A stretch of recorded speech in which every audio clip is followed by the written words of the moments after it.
muna addu'a waɗanda suka zo daga nesa Allah mai da kowa gidansa lafiya.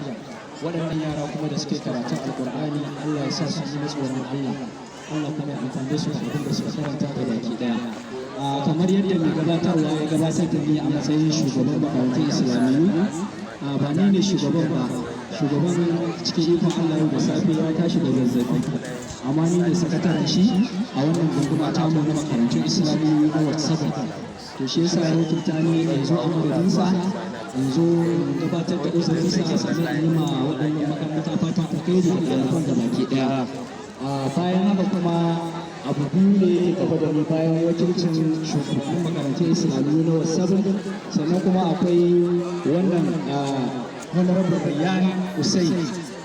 Honorable Rayyan Usaini mai Rekiya Foundation shi ma an ba shi takardar gayyata na wannan waje, amma cikin ikon Allah shi ma bai samu zuwa ba saboda abubuwa da suke masa yawa, amma ya turo wakili, ya turo mu a matsayin wakilai waɗanda za mu gabatar da saƙonsa.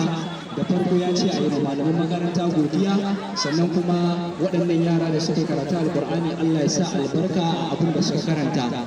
Bayan haka kuma ya ba da naira 10,000 a baiwa wannan makaranta insha Allah. Saboda haka za mu kaddamar da kuɗin gabaki ɗaya zuwa ga su shugabannin makarantar insha Allah nan ba da jimawa ba insha Allah. Assalamu alaikum wa rahmatullahi.